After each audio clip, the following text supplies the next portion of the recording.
Good morning, ladies and gentlemen. First of all, may I express how thankful I am for this possibility, for the excellency of the leadership of the university, and especially to Igor, who was so kind to create an occasion for being together this morning. Unfortunately, we do not have unlimited time for discussion. So first of all, I had to make a difficult choice how to manage this morning, whether to present here an academic type lecture, which is nice, could be sophisticated, even could have some sense, or rather use this possibility to discuss certain points which we all feel as exciting, difficult and challenging for the future. And we decided together with Igor that it's better to have the second option. So what I would like to do here is just some introductory remarks. And then if you are ready to be part of that conversation, we try to manage some answers and questions. So, because of the limited time, if you don't mind, I will not make any remarks on the traditional friendship between the Polish and the Hungarians. We all know everything about it. That's the reason why we are here, and that's the reason why the situation would be very much similar if this whole meeting would have happened in Hungary with one of the highly respected Polish politicians invited to be there. The second, I would not like to invest our energy to describe major European dilemmas. Probably if the questions will divert us to that direction, I'm ready to take the line. Instead of, I would like to make some remarks on Hungary, which I feel somehow could be reflected on the Polish life and Polish politics and Polish European politics as well, without having any intention of, in my mind, to be interfered into the Polish politics, which is even more complicated than the Hungarian one.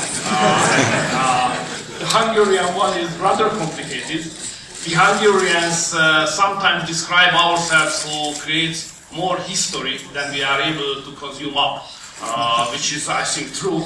But the Polish political life is even more complicated. I am just involved in the Polish politics back to the last 20 years.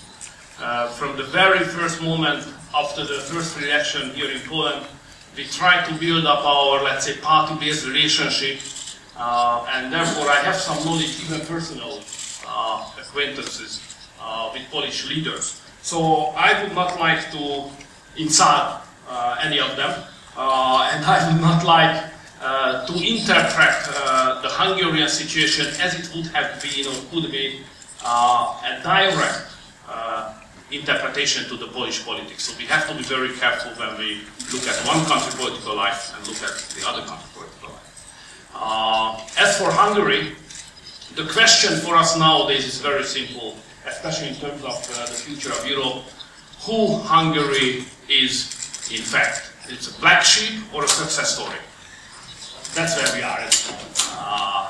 Our opponents and those who are more critical to us try to describe Hungary like as a black sheep, a troublemaker, moreover a dangerous troublemaker, regional troublemaker who are against the world peace and against all the ideas which created Europe and created quite a success story for the European people looking back at the last 50 years. Or is it a success story, taking into consideration that Hungary, if you look back, the situation, how and where our nation was in 2010, just at the time of the last election, it's easy to identify that Hungary was in worse position than the Greek people. Just 3 years ago, Hungary was in a worse shape than Greece. Indebtedness was hopeless, like in the Greeks. State indebtedness was high, budget deficit was high, competitiveness was very low, activity rate of the society was probably the lowest one in Europe, not more than 57%. Entitlement attitude of the people, if you understand what I mean. Not a merit-based society, but entitlement-based society. Whatever is my merits and performance, I should get certain money from the state without any discussion because it's my entitlement. So that kind of approach, together with low competitiveness, so that was Hungary 3 years ago. Then we decided, because we got two-thirds majority, so it's easy to explain political life if you have two-thirds majority behind you. So we got a two-thirds majority from the people in the Hungarian parliament, and we decided to make some changes.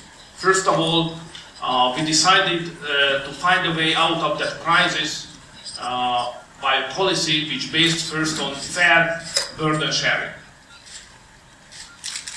That's lead us to the bank taxation and the taxation of multinational companies, because we saw that a fair sharing of burden is the basis for the political and economic success as well.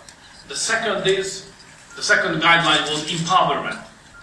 Empowerment means empowering the middle class, because of course we have a lot of difficulties with the poor people.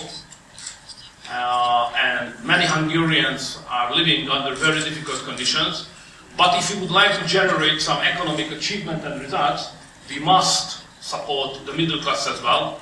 Those who would like to base their existence and their family existence on activity, on labor, on responsibility. So we have to support the middle class by the policy of empowerment. That's the reason why we created a family-based tax system, family-based flat tax system, very low-level corporate taxation, and so on and so on.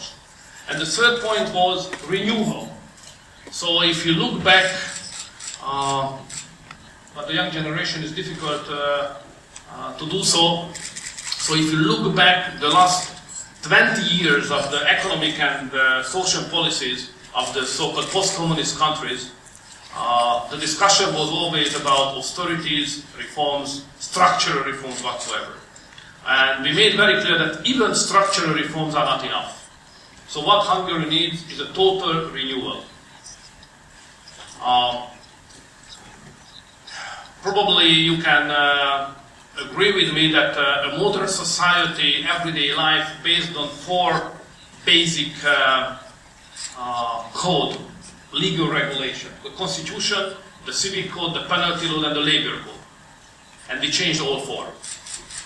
So now we have a completely new constitution, a completely new civic code, a completely new penalty code, and new labor code. And we created in 3 years' time more than 400 laws by the Hungarian parliament. Approximately 70 of them, as we call two-thirds majority requested law.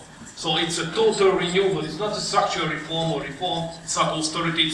It's something different. It's total renewal of the society and reorganization of the society, which is not easy for the people anyway. So it's not a popular move. Probably it has sense, we have arguments, but in the everyday life it means that we ask the families to reorganize or at least rethink your personal and family life strategy, which is the most difficult thing in the politics. So, the point is that as a result of all these, what we have done, now we belong to the not more than five countries of the European Union who are able to reduce the state indebtedness year by year. So we started from 85 and now we are in 77. And we continue to decline. The budget deficit in 2010 was more than 7% and now it's year by year less than 3%. Activity rate is moving up. We organized a new public work system. So we provide, if the market is not able to do so, we provide state-organized public works for those who has no other chance to base their existence on labor. So all that kind of decisions lead us to a higher activity rate. So that's the reason why when we have a lot of critical remarks from the European Union, at the same time we have clear remarks.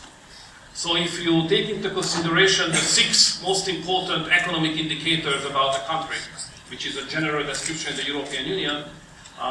Indebtedness is okay because it's decreasing. Budget deficit is okay because it's below 3%.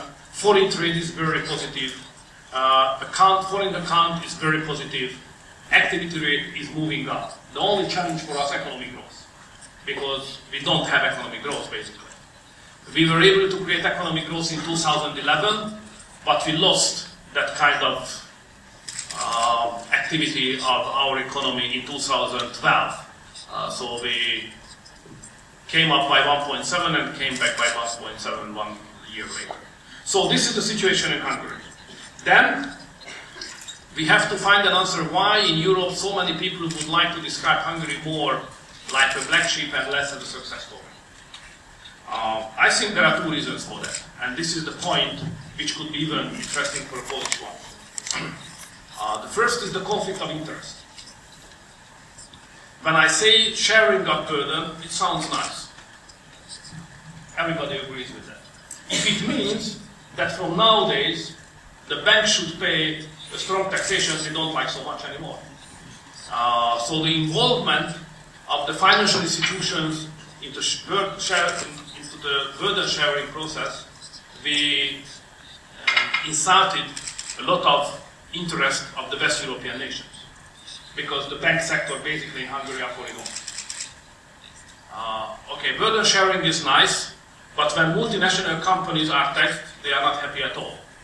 When they say energy taxation should be higher, commercial trade should be higher, and so on and so on, you know, not exclusively foreigners, not exclusively West Europeans, because many big Hungarian companies are taxed as well by the same way, but all in all, it's a new development for the West European capital owners who get back less capital or profit comparing with the previous years. So that's one of the group of the reasons why so many European Union countries, big companies, even some bureaucrats in the European Union opposing what we are doing, because it's a loss as they understand the European economy from their point of view. The second is ideological reason, or may I say a conflict of ideas. I would like to be sophisticated, but because of the limited time, I have to be a little bit oversimplified on that issue. The issue of ideas is the most complicated issue also. But what we could be brave enough to say that now in the European institutions and in many European countries, even in the governments and in the media or the public discussion area, there is a clear majority for those who represent different kind of values and ideas what we do represent in Hungary. So it's easy to say liberal or something like that, but it's not sophisticated enough. The point is that the mainstream decision makers in Europe now, and those who have that decision makers belonging to a stream or mainstream of ideas, and the vision about Europe, that the future will look like more than instead of religiously based life, the society should be less religious based and more secularized. Instead of having a strong national feeling and national identity, the future of Europe should be more about the supranational something. The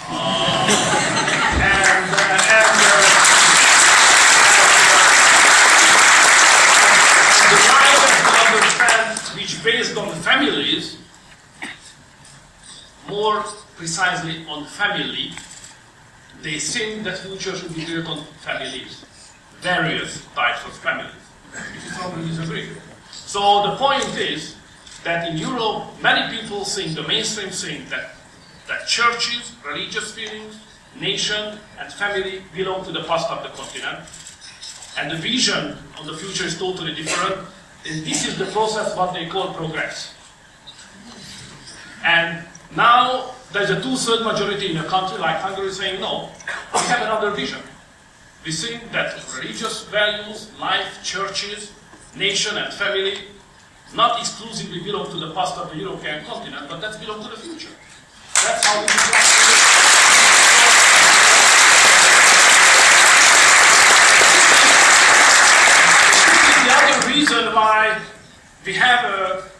let's say, a field of conflicts which can be characterized not just economic counter-interest, but at the same time, you know, how to say it, dispute over the values and vision of Europe.